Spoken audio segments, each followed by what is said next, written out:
Hello everyone, welcome to Allen digital. आज हम लोग बहुत ही इंटरेस्टिंग टॉपिक पढ़ने के लिए जा रहे हैं जिसका नाम है इलेक्ट्रॉन एफिनिटी। तो आइए इलेक्ट्रॉन एफिनिटी पढ़ने से पहले हम लोग एफिनिटी शब्द का मतलब समझते हैं। एफिनिटी का मतलब क्या होता है?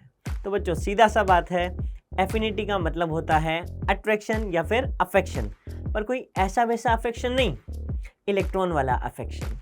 होता क्या है कि जब भी आइसोलेटेड गैसियस न्यूट्रल एटम में एक इलेक्ट्रॉन का इंसर्शन होता है तो एक certain amount of energy release होती है जिसे हम लोग बोलते हैं इलेक्ट्रॉन एफिनिटी, और इसी का दूसरा नाम होता है बच्चों इलेक्ट्रॉन गेन एंथैल्पी। तो आइए प्रॉपर डेफिनेशन से समझते हैं। यहाँ लिख रखा है, it is the amount of energy released when an electron is added to isolated gaseous neutral atom to convert into mono negative ion. अब मोनो नेगेटिव आयन का मतलब क्या हुआ? एक इलेक्ट्रॉन, हम लोग जानते हैं किसी भी एटम में जब भी इलेक्ट्रॉन ऐड होता है तो एनायन बनता है, और एक इलेक्ट्रॉन ऐड हो रहा है इसलिए बोला गया mono negative ion. I hope समझ में आई होगी डेफिनेशन, सिंपल सी है। नेक्स्ट बात करते हैं हम लोग, अगर ये एनर्जी है तो बताओ कुछ ना कुछ इसकी क्या होनी चाहिए? यूनिट होनी चाहिए। तो आइए देखते हैं इलेक्ट्रॉन एफिनिटी की यूनिट्स क्या क्या होती है। तो आपके पास में लिख रखा है किलो जूल पर मोल, किलो कैलोरी पर मोल, इलेक्ट्रॉन वोल्ट पर एटम। ये इसकी क्या है बच्चों? यूनिट्स हैं। आई होप समझ में आया होगा। एक एनिमेशन के माध्यम से देखते हैं कि ये प्रोसेस होती कैसे है। तो देखिए, ये हमारे पास में एक न्यूट्रल एटम है, ये इसका आउटर मोस्ट शेल है, वहाँ इलेक्ट्रॉन वेट कर रहा है आने के लिए। जैसे ही इलेक्ट्रॉन यहाँ पे एंटर किया, एक सर्टेन अमाउंट ऑफ एनर्जी क्या होगी? रिलीज होगी, जिसे हम लोग क्या बोलेंगे? Electron affinity. ठीक है, यहाँ तक समझ में आया। अब आप मुझे बताइए कि जब भी एनर्जी रिलीज होती है तो प्रोसेस एक्सोथर्मिक होती है या एंडोथर्मिक होती है? आप ही बताइए, प्रोसेस क्या होती है? एक्सोथर्मिक प्रोसेस होती है। तो सबसे पहले देख लेते हैं ये प्रोसेस। सबसे पहले देखिए, वन इलेक्ट्रॉन जब भी ऐड होगा तो एनर्जी रिलीज होगी, प्रोसेस क्या होगी? एक्सोथर्मिक होगी। अब ऐसा नहीं है कि सब चीज़ों पे एप्लीकेबल होगा, इसके कुछ एक्सेप्शंस भी हैं। तो जो एक्सेप्शंस हैं वो हम लोग नेक्स्ट स्लाइड में देखेंगे। सबसे पहले जनरल केसेस देख लेते हैं इसके। सबसे पहले देखिए, अपने पास में एक्स एक एटम है, यहाँ पे इलेक्ट्रॉन है, जैसे ही ऐड किया एक मोनोनेगेटिव आयन का फॉर्मेशन हुआ, और इस प्रोसेस में जो एनर्जी रिलीज हुई उसे हम लोग बोलते हैं इलेक्ट्रॉन गेन एंथैल्पी। नेगेटिव होगी क्योंकि एनर्जी रिलीज हो रही है, प्रोसेस क्या होती है? स्टेबिलिटी की तरफ जा रही है। यहाँ बात करते हैं, ऑक्सीजन ले लिया, एक इलेक्ट्रॉन ऐड किया, सेम चीज़ है। आई बात समझ में सबको अच्छे से? प्रोसेस एक्सोथर्मिक होगी, एनर्जी रिलीज होगी, डेल्टा एच की वैल्यू नेगेटिव होगी, सिस्टम स्टेबिलिटी की तरफ जाएगा। यहाँ तक बात होगी। अब मैंने आपको बताया था इसके कुछ एक्सेप्शंस हैं कि हमेशा एनर्जी रिलीज नहीं होगी, कहीं कहीं एनर्जी एब्जॉर्ब भी होगी। हम लोगों को ज़बरदस्ती इलेक्ट्रॉन को अंदर इंसर्ट करना पड़ेगा। तो देखते हैं कि ऐसे कौन से एक्सेप्शंस हैं जिसमें एनर्जी रिलीज होने के बजाय, जिसमें एनर्जी क्या हो रही है? एब्जॉर्ब हो रही है। माने ओवरऑल प्रोसेस क्या हो रहा है? एंडोथर्मिक प्रोसेस हो रहा है। तो आइए देखते हैं कौन कौन से इसके एग्जाम्पल्स हैं। हम लोग यहाँ देख सकते हैं कि हमारे पास में बेरिलियम है, मैग्नीशियम है, नाइट्रोजन है, इनर्ट गैसेस है। अब ये एक्सेप्शंस क्यों है आप लोगों को अच्छे से पता है। बेरिलियम का कन्फिगरेशन लिखेंगे तो यहाँ पे क्या आएगा अपने पास में? 2s2 आएगा ही नहीं आएगा? नोबल गैसेस ऑलरेडी स्टेबल होती है, नहीं आती है? आउटर मोस्ट कन्फिग्रेशन लिखा है मैंने, है ना? आउटर मोस्ट कन्फिग्रेशन लिखा है। इनर्ट गैसेस की बात करते हैं हम लोग, ऑलरेडी स्टेबल होती है, नहीं होती है? इनको इलेक्ट्रॉन की रिक्वायरमेंट नहीं होती है। अगेन मैं शब्द पे जाता हूँ, एफिनिटी, इनको इलेक्ट्रॉन से कोई अट्रैक्शन नहीं है, कोई अफेक्शन नहीं है। इसीलिए हम लोगों को यहाँ पे अगर इलेक्ट्रॉन ऐड भी करना है तो हम लोगों को ज़बरदस्ती इसमें ऐड करना पड़ेगा, और प्रोसेस हो जाएगी एंडोथर्मिक प्रोसेस। तो आइए यहाँ पे एग्जांपल देख लेते हैं। अपने पास में नाइट्रोजन है, नाइट्रोजन का कन्फिग्रेशन भी हम लोग जानते हैं बेटा, कितना होता है? 2p3 होता है। ये भी हाफ फिल्ड स्टेबल है, इसीलिए यहाँ पे भी एनर्जी क्या करनी पड़ेगी? अपने को एब्जॉर्ब करानी पड़ेगी। ठीक है, बेरिलियम है, मैग्नीशियम है, यहाँ पे सब डेल्टा एच देख लो आप, पॉजिटिव है। पॉजिटिव है इसका मतलब एनर्जी क्या हो रही है? एब्जॉर्ब हो रही है, प्रोसेस क्या हो रही है? एंडोथर्मिक हो रही है। तो ये इसके कुछ एग्जाम्पल्स हैं। अच्छा, हम लोगों ने एक्सेप्शंस भी देख लिए। एक इलेक्ट्रॉन को जब इंसर्ट कराया, नॉर्मली एनर्जी रिलीज, एक्सेप्शंस के लिए एनर्जी एब्जॉर्ब, प्रोसेस क्या होगी? एंडोथर्मिक होगी। अब हम लोग देखते हैं कि एक से ज़्यादा इलेक्ट्रॉन इंसर्ट कराने पे क्या होता है। तो आइए देखते हैं हम लोग नेक्स्ट स्लाइड में। हम लोगों ने क्या किया, एक से ज़्यादा इलेक्ट्रॉन को इंसर्ट कराया। यहाँ पे X minus already mono negative ion था, हम लोगों ने एक और इलेक्ट्रॉन इसमें इंसर्ट कराया। क्या होगा, प्रोसेस होगी एंडोथर्मिक। क्या होगी, एंडोथर्मिक। हम लोगों ने ज़बरदस्ती इलेक्ट्रॉन को यहाँ पे इंसर्ट कराया है। ठीक है, इसका कारण क्या होता है, जो अंदर के इलेक्ट्रॉन्स होते हैं वो भी नेगेटिव चार्ज होते हैं, आने वाला इलेक्ट्रॉन भी नेगेटिवली चार्ज होगा, दोनों में क्या होगा, रिपल्शन। तो इंटर इलेक्ट्रॉनिक रिपल्शन की वजह से एक इलेक्ट्रॉन से ज़्यादा जब भी हम लोग किसी में इंसर्ट कराने की कोशिश करेंगे, किसी एटम में इंसर्ट कराने की कोशिश करेंगे, तो प्रोसेस ऑलवेज क्या होगी, एंडोथर्मिक प्रोसेस होगी। एनर्जी इसमें क्या होगी, एब्जॉर्ब होगी। आई बात समझ में। आइए देख लेते हैं एक एग्जाम्पल। ऑक्सीजन ऑलरेडी एक मोनो नेगेटिव आयन है, इसमें इलेक्ट्रॉन इंसर्ट कराया, O-2 बना, डेल्टा H क्या होगा, पॉजिटिव होगा, एंडोथर्मिक प्रोसेस होगी। आई होप समझ में आया होगा।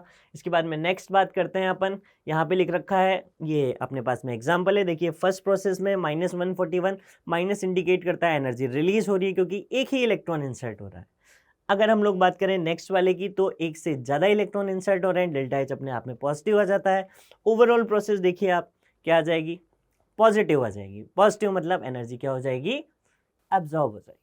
ठीक है, तो बात का कंक्लूजन इतना सा है, एक इलेक्ट्रॉन एक्सेप्शंस के अपार्ट अपन इंसर्ट कराते हैं तो प्रोसेस एक्सोथर्मिक, अगर एक से ज़्यादा इलेक्ट्रॉन इंसर्ट करवाते हैं तो प्रोसेस एंडोथर्मिक। तो बच्चों, हम लोगों ने जो कॉन्सेप्ट अभी पढ़ा, आइए एक क्वेश्चन कर लेते हैं उसके रिगार्डिंग, है ना। तो जब हम लोग क्वेश्चन करेंगे तभी टॉपिक में और क्लैरिटी आएगी। तो देख लेते हैं, सिंपल से क्वेश्चन है, S से S-2 बना, तो बताओ एक इलेक्ट्रॉन इंसर्ट हुआ या एक से ज़्यादा हुए, बताइए। एक से ज़्यादा इलेक्ट्रॉन इंसर्ट हुए, तो प्रोसेस एंडोथर्मिक होगी या एक्सोथर्मिक होगी, अपने आप में प्रोसेस क्या हो जाएगी बेटा, एंडोथर्मिक। तो मैं यहाँ पे लिख देता हूँ, प्रोसेस क्या हो जाएगी, एंडोथर्मिक। नेक्स्ट बात करते हैं, Na से Na+ बना। अब Na से Na+ बन रहा है तो इलेक्ट्रॉन ऐड हो रहा है या इलेक्ट्रॉन निकल रहा है, इलेक्ट्रॉन निकल रहा है। और हम लोग जानते हैं जब भी इलेक्ट्रॉन निकलता है हमेशा प्रोसेस क्या हो जाती है, एंडोथर्मिक। तो ये प्रोसेस भी क्या हो जाएगी, एंडोथर्मिक हो जाएगी। तो इस प्रोसेस का नाम भी हम लोग लिख देते हैं एंडोथर्मिक प्रोसेस। नेक्स्ट हम लोग देखते हैं, HCl आया है। HCl बॉन्ड का ब्रेक हो रहा है, HCl में क्या हो रहा है, बॉन्ड का ब्रेक हो रहा है। और जब भी बॉन्ड का ब्रेक होता है एनर्जी हम लोगों को अपनी तरफ से इंसर्ट करनी पड़ती है, ये प्रोसेस भी क्या हो जाएगी, एंडोथर्मिक प्रोसेस हो जाएगी। आई होप क्लियर है सबको। इसके बाद में नेक्स्ट बात करते हैं N से N-। मैंने आपको बताया था नाइट्रोजन एक एक्सेप्शन है, इलेक्ट्रॉन का एडिशन इसमें एंडोथर्मिक प्रोसेस होता है। तो ये भी क्या हो जाएगा अपने पास में, एंडोथर्मिक प्रोसेस। इसके बाद में बात करते हैं F से F-। अब ना तो ये एक्सेप्शन में आता है और हम लोग यहाँ देख सकते हैं एक ही इलेक्ट्रॉन का इंसर्शन हो रहा है। जब भी एक इलेक्ट्रॉन का जनरली इंसर्शन होगा प्रोसेस क्या होगी, एक्सोथर्मिक प्रोसेस होगी। तो यहाँ पे क्या आ जाता है, एक्सोथर्मिक प्रोसेस।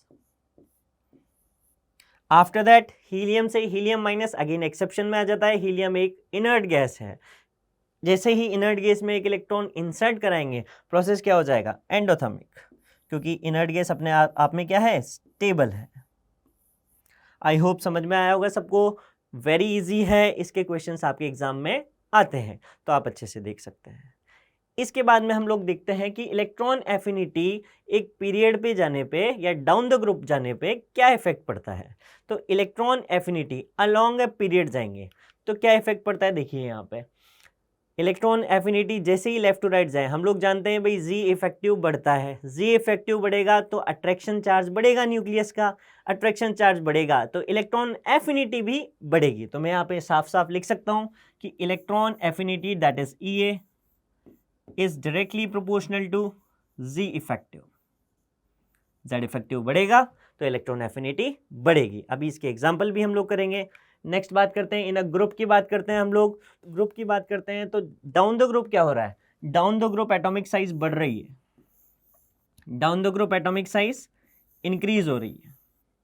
जैसे जैसे एटॉमिक साइज इंक्रीज होगी क्या होगा बच्चों, क्या होगा बताइए, न्यूक्लियस का अट्रैक्शन नंबर ऑफ शेल्स बढ़ने से कम हो जाएगा।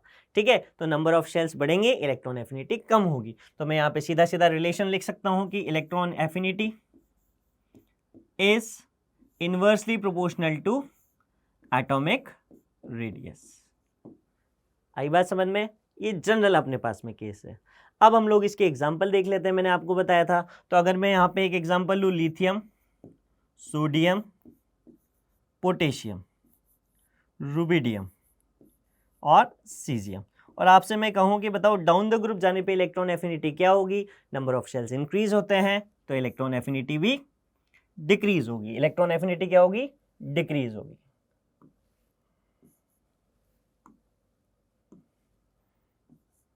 ये इसका ऑर्डर आ जाएगा।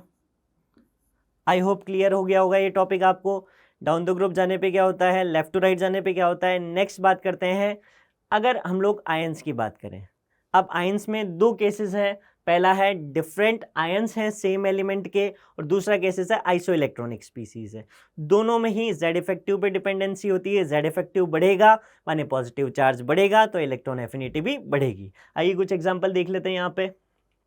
जैसे Fe+3 है, Fe+2 है और Fe है। इसमें आप देखिए चार्ज किसका सबसे ज़्यादा, Fe+3 का, फिर Fe+2 का, फिर Fe का, माने पॉजिटिव चार्ज बढ़ रहा है, जी इफेक्टिव बढ़ रहा है, माने इलेक्ट्रॉन एफिनिटी भी बढ़ेगी। उसके बाद में नियोन प्लस और नियोन में देख सकते हैं आप लोग। उसके बाद में नाइट्रोजन माइनस, इसमें देख सकते हैं मैग्नीशियम +2, Na+, F-, O-2 में सब क्या है अपने पास में, आइसो इलेक्ट्रॉनिक स्पीसीज है। आइसो इलेक्ट्रॉनिक स्पीसीज में जी इफेक्टिव पे डिपेंड करता है, पॉजिटिव चार्ज बढ़ेगा, जी इफेक्टिव बढ़ेगा, इलेक्ट्रॉन एफिनिटी भी बढ़ेगी। तो आई होप आप लोगों को ये टॉपिक समझ में आया होगा अच्छे से। आप क्वेश्चंस करिएगा इसके। Thank you so much and God bless you all.